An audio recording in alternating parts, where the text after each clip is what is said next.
Everyone, welcome to my channel India Law Academy. आज का topic है वन नेशन वन इलेक्शन और कैसे ये चीज़ इंडिया में मतलब स्टार्ट हुई कि वन नेशन वन इलेक्शन होना चाहिए और कौन सी पार्टी ने इस चीज़ को मतलब इस चीज़ के लिए आवाज़ उठाई या इस मुद्दे को उठाया कि वन नेशन वन इलेक्शन होना चाहिए और इसके पीछे पर्पज़ क्या है। वन नेशन वन इलेक्शन होने के पीछे पर्पज़ क्या है या इससे हमें क्या फ़ायदा होगा, क्या हमें नुकसान होंगे, उसके मेरिट्स और डिमेरिट्स देखेंगे और ये देखेंगे हिस्टोरिकल बैकग्राउंड क्या था, इलेक्शन कमीशन कैसे काम करता है, स्टेट इलेक्शन कमीशन होता है और एक सेंट्रल या इलेक्शन कमीशन ऑफ इंडिया होता है, तो वो दोनों कैसे कैसे काम करते हैं।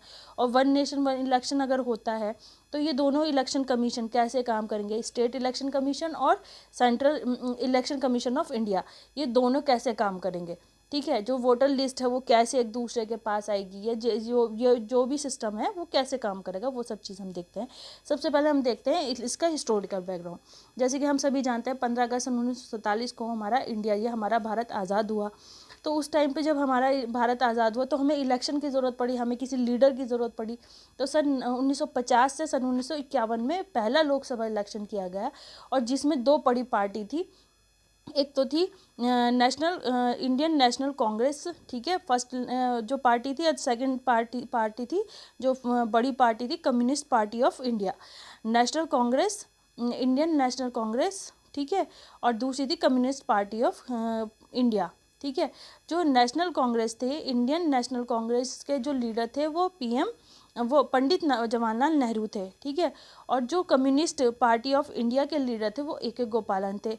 तो जो फर्स्ट लोकसभा इलेक्शन हुआ तो उस टाइम पे जो हमारे वोटर्स थे या हमारे जो इंडियंस थे जो जो वोट डालने के लिए कैपेबल थे या एलिजिबल थे, वो थे 360 मिलियन थे, जिसमें से 170 जो थे 170 मिलियन जो थे वो एलिजिबल कैंडिडेट थे या वोटर्स थे 360 मिलियन में से। ठीक है, 360 मिलियन जो ऐसे मतलब इंडियंस थे, जिनमें से जो थे 170 मिलियन जो वो थे इंडियंस थे वो एलिजिबल थे वोट डालने के लिए। इसका मतलब ये है। ठीक है, फिर इसमें जब हमारी पार्टीज, ये दो बड़ी पार्टी थी, इन दो जब ये इलेक्शन हुआ तो उसमें जो है जो पार्टी विक्ट्री पाई या जीती वो थी इंडियन नेशनल कांग्रेस। ठीक है, और जिसके जो है वो जीती और उसने 364 364 सीट्स मतलब पाई। 489 सीट में से 489 सीट्स में से 364 सीट्स उसको मिली इंडियन नेशनल कांग्रेस पार्टी को। और जिसके आफ्टर दैट पंडित जवाहरलाल नेहरू जो उसके वो थे लीडर थे, वो पंडित जवाहरलाल नेहरू वॉज इलेक्टेड क्या थे, first prime minister of India बने, जो कि एक डेमोक्रेटिक कंट्री है, फर्स्ट डेमोक्रेटिक इंडिया के first prime minister of India बने, जो कि थे पंडित जवाहरलाल नेहरू। ठीक है, अब हम देखते हैं कि एक क्वेश्चन के थ्रू देखते हैं हम कि in India how the election system और election commission work, in which level election will conducted, किस किस लेवल पे इलेक्शन होता है इंडिया में और कैसे इलेक्शन कमीशन काम करता है, हम इस पर देखते हैं। In India election will conducted in 3 levels, India में 3 तरह से या 3 लेवल पे इलेक्शन कंडक्ट किए जाते हैं। जो सबसे लोअर कैटेगरी का है, सबसे निचले स्तर पर जो इलेक्शन होता है वो कहलाता है लोकल बॉडी इलेक्शन, और दूसरा जो होता है वो स्टेट लेवल इलेक्शन होता है, और थर्ड होता है national level election. National level election जो होता है सबसे ऊपर का इलेक्शन माना जाता है, ये सबसे बड़ा इलेक्शन माना जाता है। फिर इसके बाद हम देखते हैं इसको डिटेल में, लोकल बॉडी इलेक्शन क्या जो कंडक्टेड करता है, किस तरह से ये काम करता है वो हम देखते हैं। इसमें panchayat and municipality election conducted किए जाते हैं। जो स्टेट लेवल इलेक्शन है उसमें जो है विधानसभा एंड स्टेट असेंबली इलेक्शन किए जाते हैं, मतलब इसमें जो है MLAs सेलेक्ट चुने जाते हैं। ठीक है, और फिर उसके बाद नेशनल लेवल इलेक्शन जो होता है उसमें लोकसभा इलेक्शन होता है, या फिर इसे लोकसभा इलेक्शन के अलावा इसे नेशनल लेवल इलेक्शन भी कह सकते हैं। लोकसभा इलेक्शन जो कि सबसे बड़ा इलेक्शन होता है। ठीक है, फिर टुडे आज की हम जो वीडियो है उसमें हम इसके बारे में ही बात करेंगे, जो नेशनल लेवल इलेक्शन है उसके बारे में। Recently prime minister mister Narendra Modi ने जो है इसके बारे में वन नेशन वन इलेक्शन के बारे में मतलब आवाज़ उठाई है, इस मुद्दे को उठाया और सिंगल वोटर लिस्ट की बात की। तो हम इसके बारे में देखते हैं कि ये कैसे अप्लाई होगा और ये मतलब कैसे काम करेगा, वन नेशन वन इलेक्शन होना चाहिए या नहीं होना चाहिए, और इसकी क्यों ज़रूरत है, ये कैसे काम करेगा, अगर ये होता है तो इससे हमें क्या बेनिफिट होंगे, वो सब चीज़ें हम आज इस वीडियो में कवर करेंगे। जैसे हम एक क्वेश्चन देखते हैं, हाउ टू इट्स अप्लाई, ये कैसे काम करेगा। Today's one nation one election is very important topic, जो आज के टाइम पे ये टॉपिक बहुत इंपॉर्टेंट है। जैसे कि बिकॉज रिसेंटली पीएम मोदी ने इसके बारे में आवाज़ उठाई, PM Modi talking about single voter list, या अप्लाई होनी चाहिए इंडिया में, इस बारे में पीएम मोदी ने आवाज़ उठाई। ये ऑल इंडिया जो पार्टी थी, ऑल इंडिया पार्टी मीट में ये बात कही, और जो इसमें इंटरेस्ट शो किया पीएम मोदी ने कि वन नेशन वन इलेक्शन या वन वोटर लिस्ट अप्लाई होनी चाहिए इंडिया में भी।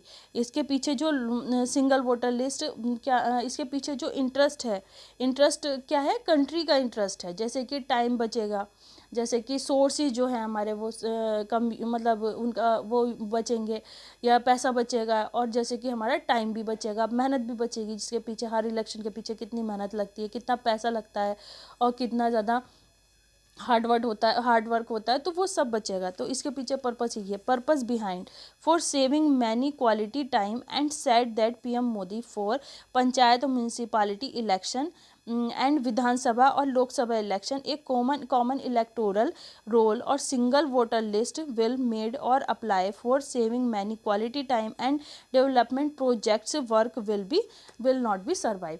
ये पीएम मोदी ने अपने एक जो थी, पीएम मोदी ने अपनी एक कहना चाहिए सिंगल मीट हुई थी, सिंगल इंटरेस्ट मीट, उसमें ये बात बोली थी, ऑल इंडिया पार्टी मीट में बोली थी ये बात, कि सिंगल वोटर लिस्ट या one nation one election system होना चाहिए इंडिया में, और इसके जैसे पंचायत और म्यूनसिपालिटी इलेक्शन और विधानसभा और लोकसभा इलेक्शन, इस सबको क्या करना चाहिए, कंबाइंड एक इलेक्शन कर देना चाहिए।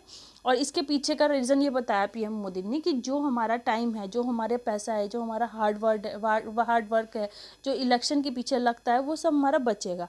इसके बचने से क्या होगा, जो हमारा पैसा और टाइम वगैरह जो बच रहा है, उसे हम जो है जो कंट्री के डेवलपमेंट में लगा पाएंगे, सही जगह पर लगा पाएंगे उस टाइम को, उस पैसे को, जिससे कि जो डेवलपमेंट है वो इंडिया का या इस कंट्री का जो डेवलपमेंट है वो सर्वाइव नहीं करेगा। अब इसके बाद देखते हैं जो इलेक्शन कमीशन है उसका मेन काम क्या होता है। उसका मेन काम होता है, जैसे सभी जानते हैं, इसका मेन काम होता है इलेक्शन कमीशन का इलेक्शन कंडक्ट करवाना या इलेक्शन करवाना। और दूसरा होता है कि जो पार्टीज़ है उनकी जो कहना चाहिए काम है, जो उनके मतलब इलेक्शन के टाइम पे जैसे कि वो कहना पब्लिसिटी करते हैं या वो करते हैं, तो वो इलेक्शन कमीशन की जो गाइडलाइन है उसको फॉलो कर रहे हैं या नहीं कर रहे हैं, इस सब चीज़ पर उनकी निगरानी रहती है। ये इलेक्शन कमीशन का मेन काम होता है। ठीक है, अब हम देखते हैं लोकल बॉडी इलेक्शन। ठीक है, लोकल बॉडी इलेक्शन जो है वो कंडक्टेड करे जाते हैं बाय स्टेट इलेक्शन कमीशन द्वारा। जो मैंने पहले भी बताया, ये दो तरह के इलेक्शन कमीशन होता है, एक स्टेट इलेक्शन कमीशन होता है, दूसरा होता है इलेक्शन कमीशन ऑफ इंडिया, तो जो सेंट्रल गवर्नमेंट के अंडर में आता है। ठीक है, तो जो लोकल बॉडी इलेक्शन है वो कंडक्ट करती है state government, state election commission conduct करती है, which are different for every state, जो हर स्टेट में अपनी अलग अलग होती है। In other side Vidhan Sabha election या state assembly election and Lok Sabha elections conducted by the election commission of India. जो लोकसभा इलेक्शन होंगे या स्टेट असेंबली इलेक्शन होंगे या विधानसभा इलेक्शन होंगे, उनको जो है इलेक्शन कमीशन ऑफ इंडिया क्या करेगी, कंडक्ट करेगी। ठीक है, लोकल बॉडी इलेक्शन जो है स्टेट इलेक्शन कमीशन कंडक्ट करवाती है, और जो लोकसभा इलेक्शन या विधानसभा इलेक्शन है वो कौन कराती है, वो election commission of India conduct करवाती है। फिर ये सिंपली अंडरस्टैंड, हम इसे सिंपल तरीके से अंडरस्टैंड अगर करें तो local body election which includes panchayat या म्यूनसिपालिटी इलेक्शन, और जो सेपरेट वोटर्स लिस्ट में बनाएगी वो स्टेट इलेक्शन कमीशन बनाएगी। ठीक है, और जो विधानसभा इलेक्शन है या स्टेट असेंबली इलेक्शन होते हैं या और उसके अलावा थर्ड वाला जो लोकसभा इलेक्शन होता है, इन दोनों को जो कंडक्ट करवाती है या इन दोनों की सेपरेट वोटर लिस्ट बनाती है इलेक्शन कमीशन ऑफ इंडिया। ठीक है, इन दोनों का, इलेक्शन कमीशन ऑफ इंडिया का और स्टेट इलेक्शन कमीशन का जो है, इनका काम अपना अपना बटा हुआ है। अब हम जब हम ये वन नेशन वन इलेक्शन की बात करते हैं तो इन दोनों को या तो ये दोनों अपने काम को एक दूसरे से मतलब स्टेट जो है स्टेट इलेक्शन कमीशन के पास जो वोटर लिस्ट है वो सेंट्रल या इलेक्शन कमीशन ऑफ इंडिया के पास भेजनी पड़ेगी। अब इसके जो कि ये अभी तक नहीं होता, वो सब अपना अपना काम सेपरेट करती हैं, जो कि नहीं लेती स्टेट इलेक्शन कमीशन से जो इलेक्शन कमीशन ऑफ इंडिया है वो वोटर लिस्ट नहीं लेती। लेकिन अब अगर मान लीजिए वन नेशन वन इलेक्शन करना पड़ता है, ऐसी कंडीशन आती है तो वो ले सकती है। अब जैसे कि हम देखते हैं कुछ स्टेट में ऐसा है जो state is every state has separate voter list for local body election. जो लोकल बॉडी इलेक्शन के लिए सेपरेट इलेक्शन लिस्ट है, कुछ स्टेट ऐसे हैं जिनके पास separate local separate election voter list है, जैसे कि उसमें यूपी है, एमपी है, उड़ीसा है, मध्य प्रदेश है, उत्तराखंड है, असम है, केरला है, अरुणाचल प्रदेश है, नागालैंड और जम्मू कश्मीर। ये रिसेंट सिचुएशन है अभी की रिसेंट सिचुएशन के हिसाब से जो ये स्टेट हैं इनकी अपनी अलग, जो मैंने अभी स्टेट बताए, इनकी अपनी अलग स्टेट वोटर लिस्ट है।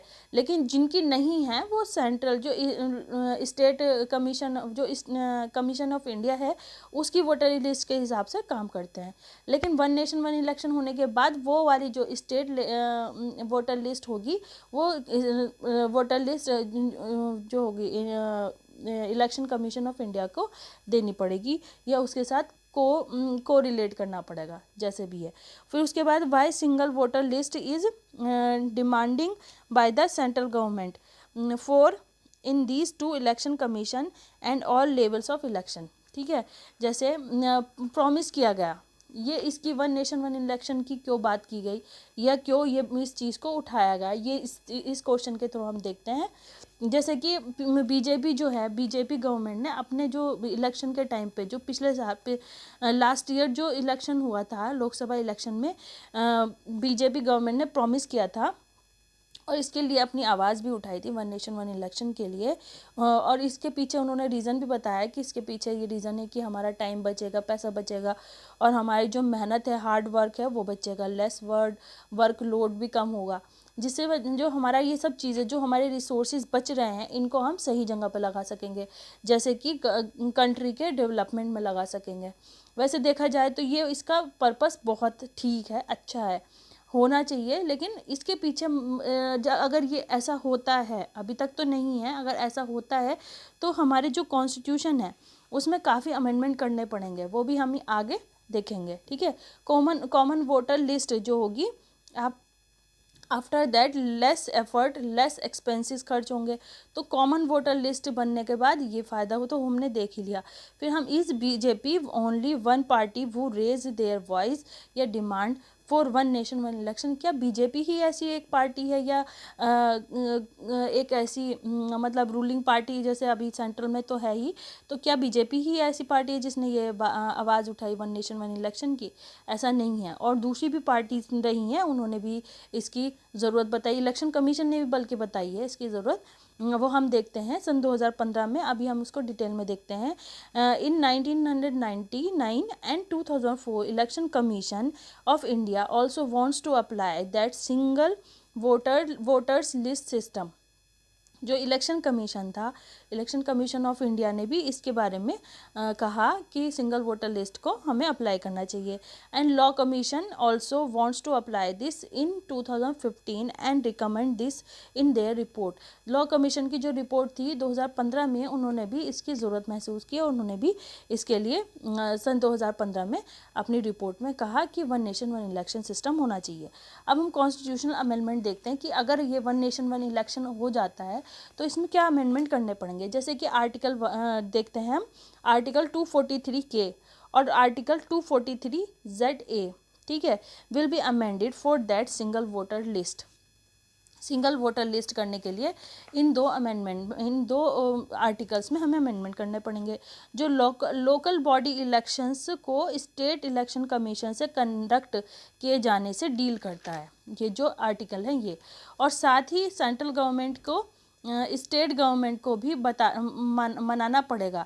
जो सेंट्रल गवर्नमेंट है उसको स्टेट गवर्नमेंट को भी मनाना पड़ेगा कि वो अपने स्टेट्स की SECs या स्टेट इलेक्शन कमीशन की वोटर लिस्ट को यूज़ करने की परमिशन दे। स्टेट लॉज के इनको चेंज करना पड़ेगा। जो स्टेट लॉ कमीशन है या स्टेट इलेक्शन कमीशन है उसके जो लॉज होंगे उनको भी चेंज करना पड़ेगा। ये तो एक कॉमन सी बात है। In this move will approve and one nation and one election demand is fulfilled, then the time save। अगर ये मूवमेंट हो जाता है तो ये जो हमारा टाइम है, जो एक्स्ट्रा टाइम बर्बाद होता है 3 लेवल पर जाके हमें इलेक्शन कंडक्ट करने पर, तो वो हमारा टाइम बचेगा। And PM Modi also said that in India in this things conducted by which many development project will be survive. PM Modi ने पहले भी अपने कई स्पीच में कहा है कि ये जो होता है इलेक्शन कमीशन, इलेक्शन जो होते हैं 3 लेवल्स पर, इसकी वजह से काफ़ी हमारा टाइम वेस्ट होता है, हमारे रिसोर्सेज काफ़ी बेकार होते हैं और काफ़ी हमें जो है, जैसे हमने कभी मतलब कॉमन हम लोग अगर याद करें तो जब इलेक्शन होते हैं तो स्कूल्स में इलेक्शन पढ़ते हैं जिसमें जो है टीचर्स की ड्यूटी लगा दी जाती है। टीचर्स की ड्यूटी लगाने से क्या होता है कि हमारी पढ़ाई जो होती है, बच्चों की पढ़ाई काफ़ी सारी मतलब क्या होती है, डिस्टर्ब होती है। तो ये 3 लेवल्स पे होते हैं, बार बार होते हैं, जिससे टाइम वेस्ट होता है, पैसा वेस्ट होता है, इतना हार्ड वर्क लगता है। तो उस सब को सेव करने के पीछे PM मोदी ने भी अपनी स्पीचेस में कहा है कि ये सब होने की वजह से हमारा काफ़ी टाइम ख़राब होता है, जिस वजह से जो हमारा डेवलपमेंट है, इंडिया का जो इंफ्रास्ट्रक्चर है या डेवलपमेंट के लिए जो इंफ्रास्ट्रक्चर किया जाता है उस पर हम इतना फोकस नहीं कर पाते, जो कि हमारे डेवलपमेंट के लिए, इंडिया के डेवलपमेंट के लिए बिल्कुल सही नहीं है। जैसे कि PM मोदी ने एक एग्जांपल भी दिया था सरदार सरोवर डैम के बारे में कि ये जो सरदार सरोवर डैम जो है, जो बन नहीं पा रहा है या जिसमें डिले हो रहा है, तो उसके पीछे सबसे बड़ा रीज़न ये भी है कि हमारा जो है इलेक्शन के टाइम पे बहुत टाइम वेस्ट हो जाता है। आज के लिए इतना ही टॉपिक हमने का ये टॉपिक यहीं ख़त्म होता है। अगर आपको ये टॉपिक पसंद आया हो तो प्लीज़ मुझे लाइक करें, शेयर करें और सब्सक्राइब करें और अपनी राय भी दें कि क्या 1 नेशन 1 इलेक्शन हमारे देश में होना चाहिए। मुझे तो मेरी पर्सनल राय देखी जाए तो ये मुझे टॉपिक अच्छा लगा, क्योंकि मुझे लगता है कि इससे वाकई में हमारा टाइम वेस्ट होने से बचेगा। लेकिन ये जो है इसके पीछे जो पर्पस बताया है, जो हमारी सेंट्रल गवर्नमेंट ने या PM मोदी ने जो हमारे बताया है इसके पीछे पर्पस, तो ये पर्पस होना चाहिए, फुलफिल होना चाहिए। ऐसा ना हो कि जैसे 3 फार्म्स बिल आए उसके पीछे इतना सारा मतलब कहना चाहिए फार्मर्स को उससे प्रॉब्लम होने लगी, अभी से होने लगी, एक ही सीज़न में मतलब फार्मर्स को प्रॉब्लम होने लगी। जैसे ही ये 3 फार्म्स बिल आया उसके अगेंस्ट में बहुत प्रोटेस्ट हो रहे हैं और गवर्नमेंट काफ़ी मतलब इस बात को सुन भी नहीं रही, और जो प्रोटेस्ट हो रहे हैं उन फार्मर्स की बात भी नहीं सुनी जा रही है, ना उनकी बात को ठीक से रखा जा रहा है, ना उन्हें ठीक तरह से मतलब प्रोटेस्ट करने की सही जगह दी जा रही है। बल्कि सुप्रीम कोर्ट ने कल अपनी गाइडलाइन में कहा है, मतलब कल से मतलब मेरा 8 और 9 दिसंबर से है, जो सुप्रीम कोर्ट ने अपनी गाइडलाइन दी कि प्रोटेस्टर्स को उनकी सही जगह देनी चाहिए, इसमें कोई बुराई नहीं है। तो वो सब चीज़ें देखी जाए तो अगर 1 नेशन 1 इलेक्शन होता है, पर्पस तो इसका बहुत अच्छा है, लेकिन अगर जैसे कि देखा जाए जो भी हमारे यहाँ लॉ या बिल पास होता है उसके बाद अगर प्रोटेस्ट होता है तो उसका मतलब है कि वो हमारी जो जनता है या जो हम लोग हैं, हमारी जो आवाम है, देश की जनता है, वो उसे एक्सेप्ट नहीं कर रही है, उनके लिए ठीक नहीं है, तभी तो वो प्रोटेस्ट कर रहे हैं, तभी तो वो अपने घरों से बाहर निकल रहे हैं या इतनी ठंड में बाहर बैठे हैं, और वो फार्मर्स के साथ इतनी बुरी तरह मतलब पुलिस उन पर लाठी चार्ज कर रही है या पानी फेंका जा रहा है। तो ये सब चीज़ें सही नहीं है। सोसाइटी को अगर हमें ये हर गवर्नमेंट की एक जिम्मेदारी है, हर सरकार की एक जिम्मेदारी है कि उसे अपना जो काम है उसको ऐसे करना चाहिए जिसको लोग एक्सेप्ट करें, ना कि मतलब उससे परेशान होकर उसे प्रोटेस्ट करें, और वो प्रोटेस्ट कर रहे हैं तो कहीं ना कहीं किसान परेशान है। ये चीज़ सरकार को समझनी चाहिए। आज के लिए इतना ही। Thank you so much. आप अपनी राय प्लीज़ मुझे कमेंट बॉक्स में ज़रूर बताएं और आगे ये भी बताएं मुझे कौन से टॉपिक पे वीडियो बनानी है या वीडियो लानी है आपके लिए। Thank you so much.